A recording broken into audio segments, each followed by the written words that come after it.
اب ہم آ جاتے ہیں کہ آقا اسلام کا جو وہ سوال تھا کہ ہم جو اللہ پاک فرما رہے ہیں قرآن پاک پر کے غور کریں تو کیسے غور کریں، اردو میں کریں، عربی میں کریں، یا کوئی اور طریقہ غور کریں؟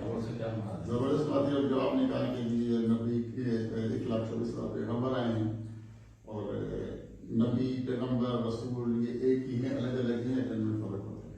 تو رسول کے لیے کہا کہ رسول کیا ہوتا ہے نا، اس پر بات ہے.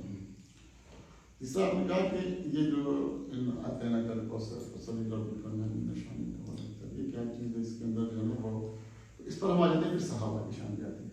تو اب ہمارے پاس تینوں شانیں جو ہے وہ آگے. سب سے پہلے ہم آتے ہیں کہ اسلام بھائی نے جو بات کی بڑی پہلی بات ہے، اس کو لے کر چلیں گے تو باقی خود بخود ہمارے سامنے لا سکتے ہیں. اور دوسری بات یہ ہے کہ ہم یہ جو باتیں کریں گے نا کتابی باتیں نہیں ہوگی، اور یہ قرآن پاک سے اور حدیث شریف سے ہوگی. اب حدیث شریف پر ہم آتے ہیں کہ حدیث شریف کیا ہوتی ہے. آج کل ہم نے جو ہے ایک ہر ایک نے اپنی ایک ڈیڑھ دن کی مسجد جو بنائی ہوئی ہے نا، اپنی حدیث، اپنا قرآن، اپنا نظریہ، اپنا زاویہ، اپنا ایمان.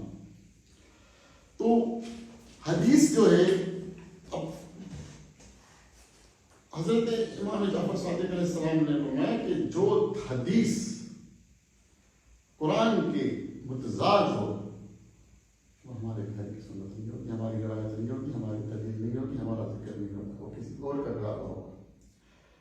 اور میں کہتا ہوں کہ قرآن کی جو 6,666 آیتیں ہیں یہ پہلے حدیثیں ہیں، بعد میں آیتیں ہیں.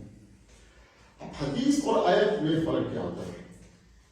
حدیث کہتے ہیں جو آقا صلی اللہ علیہ وآلہ وسلم نے فرمایا. آقا صلی اللہ علیہ وسلم نے یہ بھی فرمایا، تو میں نے اپنی طرف سے کبھی کوئی بھی لفظ نہیں کیا، یہ بھی تو فرمایا نا، یہ تو حدیث ہے نا. تو آقا صلی اللہ علیہ وآلہ وسلم نے آیت جو نازل ہوئی پہلے فرمائی تو حدیث ہو گئی، پھر بتایا کہ یہ قرآن پاک ہے، جبرائیل لے کر آئے تو آیت ہو گئی. تو پہلے حدیث یعنی کہ ہمارے پاس جو پہلی حدیثیں ہیں وہ ہیں 6,666. اب باقی جو حدیثیں وہ ان کے ساتھ اگر متنازع ہو رہی ہیں، تضاد میں آ رہی ہیں، تو پھر اس کے اوپر وہ ختم نہیں ہے کہ حدیث کو آقا صلی اللہ علیہ وسلم کی دو باتیں نہیں ہوتی کہ قرآن میں وہ الگ ہوگی اور حدیث وہ ہوگی. پھر یہ ہمارے مفادات ہوں گے.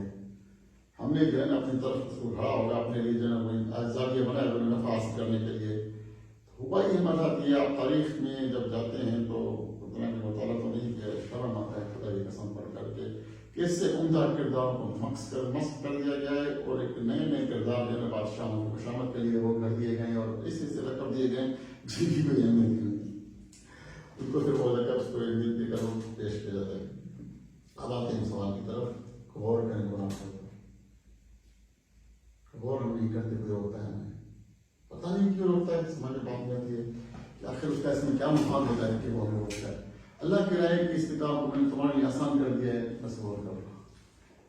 کیا اللہ کو جب ہم عالم الغیب کر کے مانتے ہیں تو کیا اللہ کو پتہ نہیں تھا کہ آگے سندھی بھی اسلام قبول کریں گے، اردو بولنے والے بھی اسلام قبول کریں گے، پشتو اور بناوی اور بلوچی بھی اسلام قبول کریں گے؟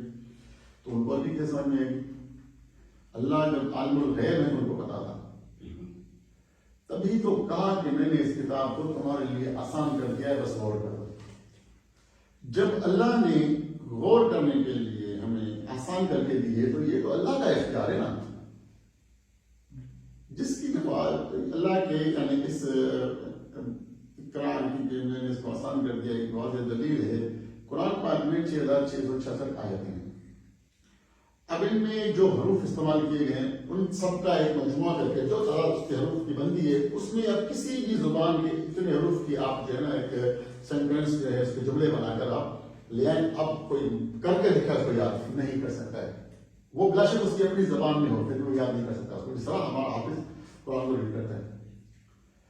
یہ تو اس کی تصدیق آگے کے میں نے آسان کر دیا ہے، تبھی تو یاد ہوتا ہے، ٹھیک ہے نا. ورنہ وہ یاد کیوں ہوگا؟ تو اللہ نے کیا آسان اس کو تبھی یاد ہو رہا ہے. آپ کی اپنی زبان میں اتنے ورڈز پر مشتمل کوئی کتاب ہو آپ اس کو یاد کرتے دکھائیں. ہمارے یہاں 6 مہینے 8 مہینے سال میں حافظ بنتا ہے، آپ 60 سال ویسٹ کر کے دکھائیں اس کو، اوسط عمر جو آپ کی ہے نا اس میں آپ کا نہیں ہوگا وہ. یہ اس بات کی تصدیق ہے کہ میں نے اس کتاب کو آسان کر دیا، بس غور کر. اب کتاب تو 6,666 آئے تھے، ہم نے تو کلمے بھی غور نہیں کیا. لا الہ الا اللہ محمد رسول اللہ اتنی سی مختصر سا ہے کہ 2 لائنز پر مشتمل جو ہے اس پر ہی ہم نے غور نہیں کیا. تبھی تو سوال آیا کہ رسول کیا ہے. اگر غور کرتے تو کلمے کے اندر تو رسول ہے، لیکن ہمیں کچھ اس طرح کی باتیں بتائی گئی کہ جی بھائی جو جس کے اوپر کتاب نازل ہوئی وہ شریعت ہو گئی تو اس کا وہ رسول ہو گیا. اور کتاب جو آسمان سے کوئی بک کی صورت میں تو نہیں آئی، باقی پیغمبروں پر کیا آیا تھا؟ 1,24,000 جو پیغمبر گزرے ہیں تو ان کو بھی اللہ کے پیغامات ملے تھے جو انہوں نے اپنی امت کو دیے تھے. اور جو آپ کہہ رہے ہیں کہ جن کے اوپر کتاب نازل ہوئی، کتاب اگر نازل ہوئی تو قرآن پاک اس طرح تو نازل نہیں ہوا، وہ بھی چھوٹے چھوٹے ٹکڑوں میں جو ہے وہ نازل ہوا. تو باقی کتابیں اس طرح ہوئی. اب اگر وہ کتاب نہیں ہے تو آپ کہتے ہیں جن کے اوپر کتابیں نازل ہوئی، کیا قرآن پاک پورا کا پورا نازل ہوتا؟ نہیں. تھوڑے پوری نازل نہیں، انجیل زبور پوری نہیں، وہ بھی اس طرح جو ہے نا وہ سمیٹ کر دے کتاب کی صورت دی گئی. تو دیگر جو 1,24,000 پیغمبر آئے تھے وہ بھی تو اپنے اللہ کے پیغام لے کر آئے تھے نا. اب یہ 4 کیونکہ ہمارے پاس محفوظ ہے، 3 کی اللہ پاک نے کہا ہے کہ اس کے اوپر ایمان رکھنا، کیونکہ ترمیم شدہ ہے، ماننا نہیں، اس سے ایمان رکھنا یہ میری کتاب ہے. اور ایک کو ماننا کیونکہ وہ تمہارا دستور حیات ہے. وہ میں نے کہانیاں تمہیں سنائی کہ تمہارا مکمل دستور حیات ہے، تو اس کو تم ماننا، اس پر عمل کرنا، اس کو سمجھنا، اس کو غور کرنا، وہ تمہارے آسان نظر کرے گا. اب ہمیں منع کیا جاتا ہے کہ اس پر غور مت کرو، اس کو پڑھو نہیں، بھٹک جاؤ. قرآن کو پڑھ کے ہم بھٹک جائیں گے، یہ کون ہمیں آپ بتاتا ہے؟ اس کو آخر اس میں کیا وہ تکلیف اس کو ہوتی ہے؟ تکلیف ہوتی ہے کہ اگر ہم قرآن کو غور سے پڑھیں گے تو ہم بھٹک جائیں گے. کس کا مفاد ہے جو یہ ہمیں قرآن ترجمے سے یا سمجھنے سے انکار کرتا ہے؟ کیونکہ وہ ہمیں اپنا گناہ بنانا چاہتا ہے کہ ہم اس کے در کے سوالی رہیں، اس کے پاس آئیں، اس کی حاضریاں بھریں، اس کو جو ہے نا نیک و قابل مشمار کریں، اس کو حضور مولوی صاحب، حاجی صاحب یہ لقاب دینے کے لیے وہ ہمیں کہتا ہے اس پر غور مت کرو، کہ تم غور کرو گے تو بہت آسان ہے. اللہ نے کہا ہے تم کو سمجھ میں جائے گا، پھر میری ضرورت کہاں چلے گی. میں نے بھی حلیہ اختیار کیا، اور اس کو تم کیسے مانو گے کہ میں بہت بڑا نیک اور پرہیزگار اور حاجی صاحب اور نمازی اور دیندار ہوں.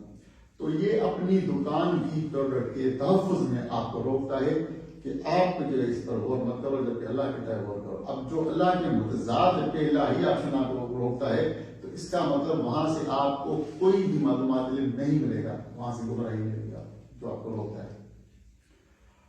تو اب آ جائے ہم کہ بھائی قرآن پاک کا جو ترجمہ ہوا ہے وہ تو اس صدی میں ہوا ہے. میرے خیال میں حضرت عبید اللہ سندھی رحمۃ اللہ علیہ نے پہلا سندھی میں ترجمہ کیا تھا قرآن پاک کا. اچھا معجزہ دیکھیں نا قرآن پاک، اللہ نے اس کو آسان کر دیا. تو مولانا عبید اللہ سندھی خود پنجابی ہے، ترجمہ سندھی میں کیا پہلا ترجمہ سندھی میں ہوا ہے. اچھا اس کو تقریباً 70-80 سال ہو گئے یا 100 سال ہو گئے. تو 1300 سال پہلے جب ترجمہ نہیں تھا کہ قرآن کے اوپر عمل نہیں ہوتا کیا عربی بولتے تھے بہت ساری زبانوں میں. تو 1300 سال تک قرآن عربی کی اس میں رہا تھا، ترجمے کے بغیر بھی تو سمجھ میں آ رہا تھا نا، آسان میں فرماتے تھے تو ترجمے کے بغیر سمجھ میں آ رہا تھا. اب ترجمے سے بھی ہمارا دل نہیں بھرا، ہم نے کیا کیا، اب ہم تفسیر بھی لے کر آئے کہ جی اللہ سے شاید رسول اللہ کی تھوڑی بہت غلطی ہو گئی، آپ کو مشکل کر دیا، اب ہم آپ کو آسان کر کے بتا رہے ہیں. تفسیر آپ ہماری پڑھیں، اس میں آپ کو سارا سمجھ میں آ جائے گا. اگر ہم اس کو تفسیر میں پڑھتے ہیں تو میں اگر دیوبندی تو بریلوی سے اختلاف کروں گا، آپ اگر بریلوی تو بریلوی سے اختلاف کریں گے، اگر آپ تشریح سے اختلاف ہی تو کریں گے. یعنی آپ نے قرآن کو متنازع بنا دیا. سب سے پہلے آپ نے قرآن کے اوپر حد بیان کی. اب کیا تفسیر جس نے کی نا وہ تو ہمارے سے انسان تھا، اس کی ذہنی صلاحیت تو ہمارے سے تھی نا. قرآن تو اللہ کا کلام تھا، اس کو کیسے بند باندھ دی کہ اب جب ہم تفسیر پڑھیں گے تو اس کے دائیں اور بائیں تو نہیں جائیں گے، اسی پر جائیں گے. تو غور کہاں کریں گے؟ اب ہم غور تو اس مولوی صاحب سے تفسیر لکھی اس پر کریں گے نا، قرآن پہ کہاں کریں گے؟ تو قرآن کا قرآن سے چھوٹ گیا، وہ ہمارے تفسیر پر آیتیں گئی، تفسیر آئے. اب ایک آیت کی میں نے جو تفسیر تشریح جو بیان کی ہے، اب آپ اس کو فالو کریں گے تو آیت کو کہاں کریں گے؟ اگر آپ کی تفسیر ہمارے رہنمائی ہے تو آپ نے پہلی آیت جو قرآن پاک کی اس کی تفسیر تو نہیں بتائی، اس کا ترجمہ بھی آپ نے نہیں بتایا. کیسے بتاتے ہو؟ تو محمد رسول اللہ نے بتایا الف لام میم آیت کوئی مکمل قرآن پاک. تو آپ نے وہ تو ہمیں بتایا نہیں، ترجمہ نہیں بتایا، تفسیر آپ نے کوئی قرآن کی نہیں دے دی، حدیں باندھی کہ اس کے آگے غور نہیں کرنا، اس کے پیچھے غور نہیں کرنا، بھٹک جاؤ گے.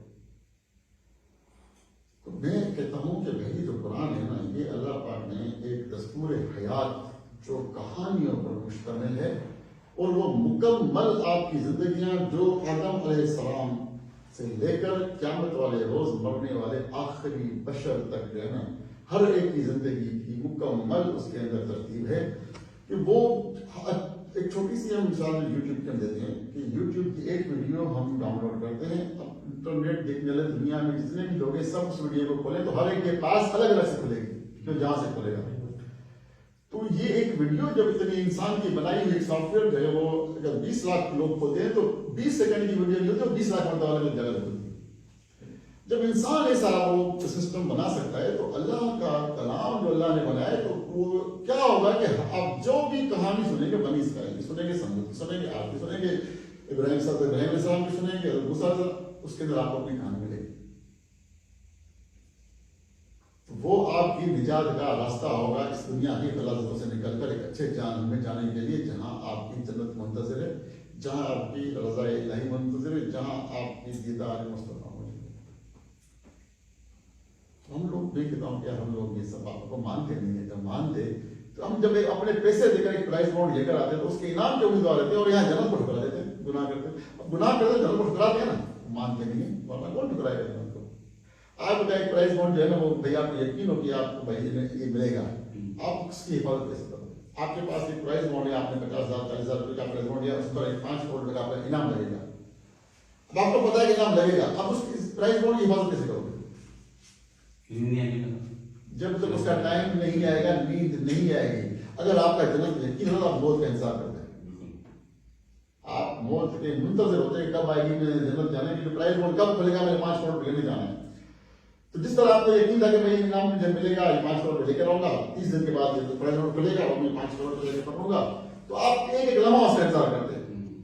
اب آپ کو اگر اس طرح جنت کا یقین ہوتا تو آپ کافر نہ ہوتے, آپ اللہ کی ناراضگی کا سبب نہ بنتے, آپ اللہ کو ناراض نہ کرتے, آپ اللہ کے اس دشمن جو ایک کمٹمنٹ کے تحت اس جہان میں ہمارے ساتھ آئے اس کو راضی نہ کرتے. وہ آپ کو جہنم کی طرف لے کر جاتا ہے, آپ جہنم کی طرف جاتے ہیں. اللہ آپ کو جنت کی طرف لے جاتا ہے, آپ جنت میں انکار کرتے ہیں. آپ جہنم کو مانتے ہیں, آپ جنت کو نہیں مانتے, کیونکہ جہنم تو دنیا میں آپ کو نظر آتی ہے نا, جہنم تو دنیا میں ہم دیکھتے ہیں, لیکن جنت جو ہے اس کو ہم ناشکری میں قبول ہی نہیں کرتے. اگر ہمارے اوپر اچھی چیزیں آتی ہیں تو ہم ناشکری کر کے یعنی وہ جنت والی چیزوں کو ٹھکرا دیتے ہیں. جہنم جب ہم تکلیف میں, رنج میں, مشکل میں, مصیبت میں آتے ہیں تو ہماری دنیا میں جہنم آ کر نہیں جانا. تو اب ہم آتے ہیں کہ قرآن کو غور جب تک نہیں کریں گے تو یہ سمجھو کہ جس طرح آپ کوئی مووی دیکھ کر اپنا وقت جو ہے گزار لیتے ہیں, اس طرح یہ قرآن ڈیلیٹ کر کے وقت گزار رہے. ہم قرآن کو پرکھتے ہیں, سمجھتے ہیں. اگر ہم قرآن کو سمجھ رہے ہوتے الف لام میم کی معنی ہمیں پتا ہو جاتے. اللہ نے کہا ہے کہ میں نے اس کے لیے تمہیں آسان کر دیا, اس کتاب کو آسان کر دیا, غور کرو تو الف لام میم اس کتاب کے اندر ہے, باہر نہیں. اب یہی تو اس کا معجزہ ہے کہ اس کا ترجمہ, اس کی تفسیر اب کچھ بھی نہیں بتایا گیا ہے. اب غور کرو, اب جو غور کرے گا اس کا ہر ایک کا غور الگ ہوگا, اور قرآن پاک کی ہر آیت کا غور الگ ہوگا, ایک نہیں ہوگا. وہ تو آپ کا دستور آیت ہے نا, ایک قرآن پاک کی آیت ہے جیسے یا کا نام تو یا کا نسل, میں اگر پڑھوں گا غور کروں گا تو میرے لیے الگ ہوگا, آپ کے لیے الگ ہوگا. اور جو میں نے آج میں غور کیا میرے لیے ہے نا, وہ کل ضروری کہ کل وہی ہو, کل تبدیل ہوگا, وہ میرے پریزنٹ حالات کے اوپر ہوگا. پھر آج اگر میں یہ کرنا پڑتا ہوں یا کا نستعین کا ایک غور سے ایک ترجمہ لے کے آتا ہوں, ایک تصویر لے کے آتا ہوں, ایک تصویر لے کے آتا ہوں, تو سیم وہی آپ کے لیے گزری ہوگی, کیونکہ آپ کی زندگی اور میری زندگی میں تفریق ہے. میں بزنس مین ہوں, آپ ملازم پیشہ ہیں. میں جو ہے اپنی دکان پر کسی کوئی میرا ہیڈ نہیں ہے اور آپ کے اوپر ہیڈ ہے, تو آپ کا غور الگ ہوگا, میرا غور الگ ہوگا. اب ہم نے کیا ہے اس غور کو بند باندھ دیے کہ تفسیر میں چلے گئے, تشریح میں چلے گئے. اب یہاں یہ تو کسی انسان کا جواب آ گیا نا, قرآن کہاں سے آ گیا؟ یعنی کہ قرآن کی ایک آیت کو تمام حدود بند کر کے قید کر کے اب کہا گیا کہ اس سے باہر نہ نکل, اس سے باہر نکلے گا تو کافر ہوگا. تو قرآن پاک جو ہے وہ غور کرنے کے بعد آپ کے لیے ایسے آسان ہے کہ جیسے شاید میں سمجھتا ہوں اگر آپ کی زبان اردو اسپیکنگ ہے تو اردو مشکل ہے, آپ کے لیے سندھی ہے تو سندھی مشکل ہے, عربی بہت آسان ہے. خدا کی قسم میری زبان سندھی ہے, میں جب شاہ عبداللطیف بھٹائی رحمۃ اللہ علیہ کا رسالہ پڑھتا ہوں تو مجھے سمجھ میں نہیں آتا, آج تک نہیں آیا, پڑھتے نہیں پڑھنا آ جاتا ہے، یاد بھی رہتا ہے، سمجھ میں نہیں آتا ہے کیا کیا سمجھ گئے، پھر اس کی تشریح تفسیر سے ہمیں سمجھ میں آ جاتا ہے، کیونکہ وہ اس کا محتاج ہے۔ قرآن کسی تشریح تفسیر کا محتاج نہیں ہے۔ تو قرآن جب آپ تلاوت کرتے ہیں تو ہمیں سمجھ میں آ جاتا ہے یہ کیا ہوتا ہے، یہ غور سے ہوتا ہے، اور غور تم رسالے میں کرتے ہیں، سندھی میری زبان سمجھ میں نہیں آتی، قرآن پہ جب غور کرتے ہیں تو عربی میری زبان نہیں ہے، سارا سمجھ میں آ جاتا ہے۔ اب دیکھو، اب عربی میں اب جب بعض لوگ آتے ہیں تلاوت ہے، ایک تو امام صاحب ایک چیز سنتے ہیں، میں سوال کرتا ہوں یہ ناصر پہ چلا گیا، اب ہمیں وہ سمجھ میں نہیں آتا ہے، لیکن کبھی کبھی دیکھا ہوتا ہے امام صاحب پڑھتے ہیں آنکھوں سے آنسو نکل آتے ہیں، اسی بات ہوتی ہے اس وقت، دل میں گھستی ہے اور سمجھ میں آتی ہے، ہم اس پر غور کر لیتے ہیں اور دل میں گھستی ہے، سمجھ میں آتی ہے تو دل روتا ہے، آنکھوں سے نظر آتا ہے۔ تو غور کرنے کے بغیر تو جو ہے نا آپ کا اللہ کو ماننا بھی جو ہے جھوٹ ہے، دھوکا۔ ہم اللہ کو جس طریقے سے ہم لوگ مانتے ہیں اس کا مطلب اللہ کو دھوکا دیتے ہیں۔ اللہ کو ماننا اس کی پہچان کے ساتھ، اس کی شناخت کے ساتھ ہے۔ اب جس کی پہچان اور شناخت نہیں ہے اور آپ اس کو مانتے ہو تو بالکل ایسے ہی ہو جیسے کوئی مورتی کا کھڑا ہوا ہے، کوئی سورج کی طرف تپسیا کر رہا ہے، پرستش کر رہا ہے، کوئی آگ کو مان رہا ہے، کوئی شیطان کو بھی مانتا ہے یہاں پر، تو آپ اپنے رب کو اس طرح مانتے ہو، کیونکہ جس کی پہچان نہیں ہے اس کی شناخت نہیں ہے۔ اب یہ بھائی جو ان کو میں پہچانتا ہوں کہ یہ حال جانور کے بیٹے ہیں ان کے، تو یہ پہچان ہے ان کی، اس لیے میں ان کو کہتا ہوں کہ یہ حال جانور کے بیٹے ہیں۔ آپ جو ہے وہ محب اللہ کے بیٹے ہیں، آپ کی پہچان مجھے پتا ہے، میں آپ کو ان کا بیٹا مانتا ہوں۔ اب فرض کرو آپ کے پاس میری پہچان نہیں ہے، میں کہتا ہوں کہ جی میں جو ہے نا وہ ذوالفقار کے بھٹو کا بیٹا ہوں، آپ مانو گے؟ کیونکہ آپ کو پتا ہی نہیں، اور اگر آپ کو پتا ہے تو آپ نے غلام حسین کا بیٹا جھوٹ بولا ہے، نہیں جھوٹ بول رہا ہے، کیونکہ آپ کو پتا ہے غلام حسین کا بیٹا، تو میری پہچان آپ کے پاس ہے، اس سے مانتے ہو۔ اب اللہ کی اگر آپ کے پاس پہچان نہیں ہے، اس کو مانتے ہو، اس کا مطلب جھوٹ بولتے ہو۔ اب اللہ کی پہچان آئے کہاں سے؟ اللہ کی پہچان کا واحد راستہ ہمارے پاس ہے نبی کریم صلی اللہ علیہ وسلم کی سیرت، سنت، صحابہ کرام کی طریقت، قرآن پاک۔ اب جس طریقے سے آقا صلی اللہ علیہ وآلہ وسلم نے اللہ کی شناخت دی، اس سے من اور ان ہم نے قبول کرنا ہے، لیکن اس سے پہلے محمد رسول اللہ کو ماننا پڑے گا۔ محمد رسول اللہ صلی اللہ علیہ وآلہ وسلم کو ہم کیوں مانیں گے؟ ان کی شناخت اللہ پاک نے دی کہ ان کے ہاتھ میں معجزات ہوئے۔ اب جو شیطان کے دھوکے سے نکلے ہوئے تھے، انہوں نے چاند کو 2 ٹکڑے ہوتے دیکھا تو ایمان لے کر آئے۔ مری ہوئی گو سے جنہوں نے کلمہ سنا، گواہی سنی، ایمان لے کر آئے۔ اب یہ معجزات ہے۔ جادو، کرامات اور معجزات، ان میں فرق ہوتا ہے۔ اب آقا صلی اللہ علیہ وآلہ وسلم کے ہاتھ پر جو معجزات ہوئے تو وہ تو سپریئر تھے، یعنی دیگر انبیاء سے بھی جو ہے نا وہ بہت آگے تھے۔ لیکن جہل نے کیا کہا کہ محمد کا جادو چاند پہ بھی چلتا ہے، اور جب گوہوں نے، مری ہوئی گوہوں نے گواہی دی کہ میں کون ہوں، آپ سمجھ رہے ہیں، آخر نبی محمد رسول اللہ صلی اللہ علیہ وسلم ہے، تو انہوں نے کہا کہ حل اس میں تو ہماری آنکھیں جو ہے نا وہ کرتی، گوہ تو مری ہوئی ہے، ہماری آنکھیں بندی، تو اس لیے جو ہے نا میں لگا کہ گوہ نے بولا، تو ایمان نہیں تھا، نہیں لانا تھا انہوں نے، لیکن ایمان لے کر آ گئے۔ تو معجزات جو ہے وہ شناخت اللہ پاک نے دی، تو ان معجزات کی برکت سے ہم نے آپ کے اوپر ایمان لے کر آئے کہ بے شک آپ پر آخری نبی ہے جس کا انتظار یہ امت دنیا کر رہی تھی، یہ کائنات کر رہی تھی کہ وہ آئیں گے، آدمی ہو۔ تو پھر جو آپ نے اللہ کی شناخت دی، پہلے اللہ نے آپ کو اپنی شناخت دی معجزات کے تھرو، تو ہم آپ کے اوپر ایمان لے کر آئے۔ پھر آپ کو جب ہم نے مانا کہ آپ نبی ہیں تو آپ نے اللہ کی شناخت دی، ہم اس کو مانیں گے، پھر رب کو اپنے مانیں گے۔ اب جب ہم رب کو مانیں گے تو ہم عاشق رسول ہو جائیں گے۔ یہ ہے عشق رسول صلی اللہ علیہ وسلم۔ تو ہم عاشق رسول جب بن جائیں گے تو ہم مقبول ہو جائیں گے۔ مقبولیت کا مقام جنت ہے۔ جنت جو ہے وہ سب نے سنا ہوا ہے، کیا ہے اس کو کیا بیان کر سکتے ہیں۔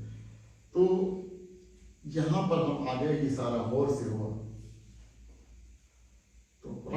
پر جب تک ہم غور نہیں کریں گے تو ہمیں کچھ بھی سمجھ میں نہیں. اب غور کیا ہی نہیں تبھی تو صحابہ کے اوپر بکواس ہوتی ہے اور ہم سنتے ہیں کہ نہیں یار یہ درست ہوگا, یہ غلط ہوگا, یہ صحیح ہوگا. یہ وہ باتیں ہیں جن کے اوپر غور کرنے کی گنجائش نہیں ہے, کیونکہ قرآن پہ غور کرنے کے بعد ان پہ غور کرنے کی گنجائش نہیں ہے. ابھی تھوڑی دیر پہلے جو آپ نے سوال کیا انا آتینا کل کوثر فصلی لربک وانحر ان شانک هو الابتر, یہ بھی مطلب غور کے لیے تھا.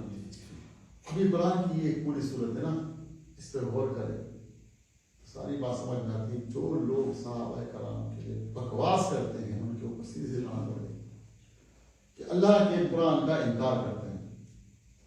اگر تم صحابہ کرام کو مخصوص صحابہ کرام کے نام لے کر کہتے ہو کہ یہ رسول اللہ نبی کریم صلی اللہ علیہ وسلم کے دشمن تھے, تو اللہ نے تو کہا کہ میں نے آپ کا دشمن بے نام و نشان کر دیا, تو پھر آپ کے دائیں بائیں کیسے دے, آپ کے پہلو کیسے سر ہوں گے؟ وہ تو مقبول ہو گئے, وہ تو بلند ہو گئے, نام و نشان والے ہو گئے, حسب اور منصب والے ہو گئے, نسب والے ہو گئے. اللہ کہہ رہا ہے کہ میں نے ان کا نام و نشان ختم کر دوں گا, مٹا دوں گا, تو وہ تو مقبول ہو گئے. تو تم نے جو ہے جب دشمن قرار دیا تو قرآن کا انکار کر دیا. تم نے کہا ابو بکر صدیق دشمن ہے, ابو فاروق دشمن ہے. ابو بکر صدیق اور عمر فاروق رضی اللہ تعالیٰ عنہ تو آپ کے دائیں بائیں لیٹے ہوئے ہیں, اور روضہ رسول میں گنبد خضرا کے نیچے اللہ نے تو ان کو بلند کر دیا. تم نے کہا کہ وہ تو دشمن ہے. تو پھر یہ انا آتینا کل کوثر کیا ہے؟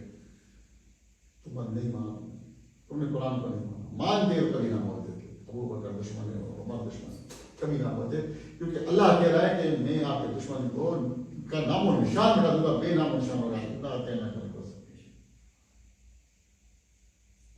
آپ نہ قربانی کریں اور آپ کا دشمن بے نام و نشان ہو جائے گا. تو آپ نے کون سا محرم سے انکار کیا, سب کچھ کیا جسے اللہ نے کیا. تو اللہ کے حکم کا آپ نے ہمیں بتایا تو خود کیسے نہیں کیا.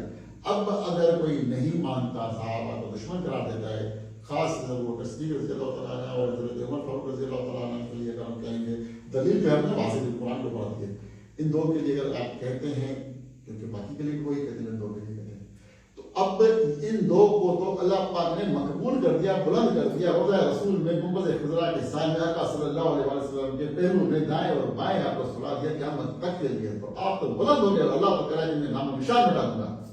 اس کا مطلب کوئی قرآن کو نہیں مان رہا ہے اور وہ قرآن کا دعوے دار بنتا ہے کہ وہ قرآن کا اصل مان رہا ہے, وہ یہ اللہ کا دشمن ہے. تو اسی طریقے سے اگر ہم غور کرتے تو وہ جو صحابہ کرام کا انکار کرتے ہیں, وہ اگر عمر کا انکار کرتے ہیں, تو ان کی بات پر غور کر کے کافر بن جاتے ہیں. کیونکہ اگر ان کی بات پہ غور کرتے ہیں تو پھر قرآن کا انکار کرتے ہیں.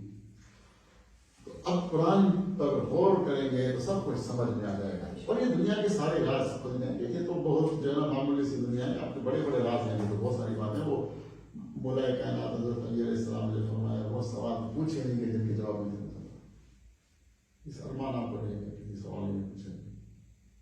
اب بات وضاحت کر رہی ہے, ہم لوگ تھوڑی بہت باتیں کر لیتے ہیں, کوئی علم نہیں ہوتا ہے ہمارے پاس. بس وہ جب کوئی سوال اٹھتا ہے تو اللہ سے کہتے ہیں کہ اللہ آپ جواب دلوا دے گا, ہمیں ذریعہ والا جواب دے, وہ عادت ہے وہ جواب